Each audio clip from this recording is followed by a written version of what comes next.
4 দফা দাবিতে চট্টগ্রামে অবস্থান কর্মসূচি পালন করেছে বৈষম্য বিরোধী ছাত্র আন্দোলনের শিক্ষার্থীরা। সপ্তাহব্যাপী রেজিস্ট্যান্স উইক পালনের তৃতীয় দিনে বন্দনগরী নিউ মার্কেট মোড়ে বিশাল সমাবেশ করেন তারা।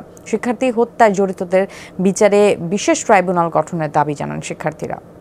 100 গ্রাম রাঁধুনি হলুদ বা মরিচের গুঁড়ার সাথে 2টি এবং 200 গ্রামের সাথে 4টি রাঁধুনি স্বাদ মিশালি ফ্রি। পূর্ব ঘোষিত সপ্তাহব্যাপী রেজিস্ট্যান্স উইক কর্মসূচির তৃতীয় দিনে সকালে চট্টগ্রামের নিউ মার্কেট মোড়ে জড়ো হন বিভিন্ন বিশ্ববিদ্যালয় ও স্কুল কলেজের শিক্ষার্থীরা। কোটা সংস্কার এবং এক দফার আন্দোলনে শিক্ষার্থী হত্যার বিচার নিশ্চিত করতে বিশেষ ট্রাইব্যুনাল গঠন করা সহ 4 দফা দাবি জানান বৈষম্য বিরোধী ছাত্র আন্দোলনের শিক্ষার্থীরা। আমাদের জন্য যারা জীবন দিয়েছে তাদের মৃত্যুর বিচার আমরা চাই। তাদেরকে ফাঁসির আওতায় আনানোর জন্য এই সাধারণ জনগণ এবং সাধারণ শিক্ষার্থীদের বিশেষ দাবির মাধ্যমে আমাদের কর্মসূচিগুলো বাস্তবায়ন করা হচ্ছে। অন্যায়কারীদের ফাঁসি হোক, তারা শাস্তি পাক, যারা এখনো ইনজুরিতে আছে তারা যাতে তাদের ন্যায় বিচারটা পায়। শিক্ষার্থী ও নিরীহ জনতাকে হত্যা নির্যাতনের সাথে প্রত্যক্ষ পরোক্ষভাবে জড়িত সবাইকে চিহ্নিত করার আহ্বান জানান অবস্থান কর্মসূচিতে অংশ নেয়া শিক্ষার্থীরা। জড়িতদের শাস্তি না হওয়া পর্যন্ত রাজপথে আন্দোলনের ঘোষণা দেন তারা।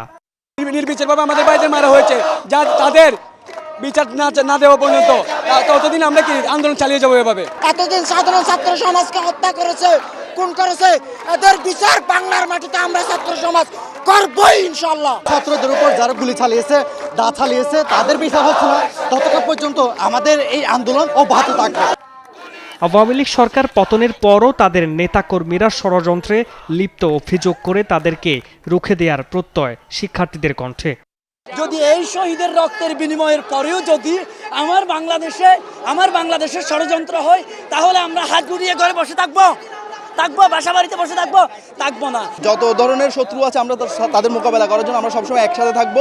আমরা রক্ত দিয়েছি, আমরা রক্ত আরো দিব। আবার যারা চক্রান্ত করছে এবং তাদেরকে রুখে দেওয়ার জন্য আজকে আমাদের এই কর্মসূচি। মামুন রশিদ তৌফি, যমুনা নিউজ, চট্টগ্রাম। দর্শক, এই বিষয়ে আরও জানাতে যুক্ত হচ্ছেন সহকর্মী শহীদুল সুমন। সুমন, সমাবেশ তো এর মধ্যে শেষ হয়েছে, সার্বিক পরিস্থিতি শহরের কেমন দেখছেন, আর শিক্ষার্থীদের পরবর্তী কর্মসূচির বিষয়ে একটু জানতে চাই।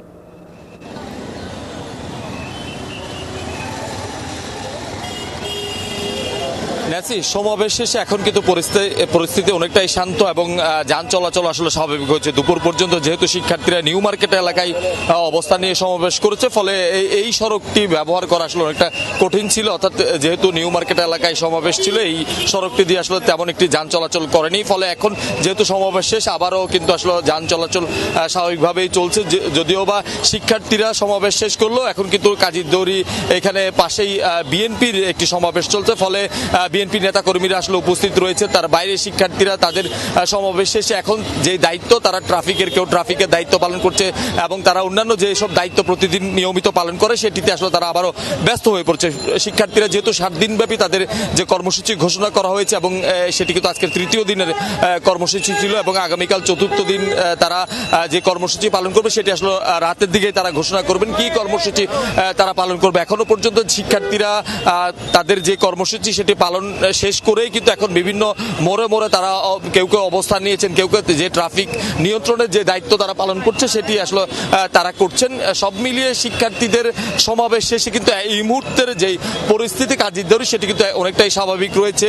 আমরা দেখছি কিছুক্ষণ পরপরই সেনাবাহিনী টহল দিচ্ছে। যদিও বা শিক্ষার্থীরা বলছেন যে আসলে আওয়ামী লীগ সভানেত্রীর যে ঘোষণা প্রতি বিপ্লবের, সেটি আসলে প্রতিহত কিংবা সেই বিষয়টিকে ঘিরে যাতে কেউ নৈরাজ্য করতে না পারে, সেক্ষেত্রে শিক্ষার্থীরা মাঠে রয়েছেন। তার পাশাপাশি আমরা অনেক বিএনপি নেতা কর্মীদেরকে দেখছি তারা বিভিন্ন মোড়ে অবস্থান নিচ্ছে। সব মিলিয়ে কিন্তু এই মুহূর্তের যে পরিস্থিতি সেটি হচ্ছে স্বাভাবিক রয়েছে। কেউ কোনো ধরনের নৈরাজ্য করার কোনো সুযোগ নেই বিএনপি এবং সাধারণ শিক্ষার্থীরা বলছেন। সব মিলিয়ে সেনাবাহিনীর যে টহল টিম সেটিও আসলে নগরীর বিভিন্ন গুরুত্বপূর্ণ পয়েন্টগুলোতে তারা আসলে তাদের যে স্বাভাবিক টহল সেটি আসলে জোরদার করেছে এবং সেটি করছেন। সুমন, আপনাকে ধন্যবাদ।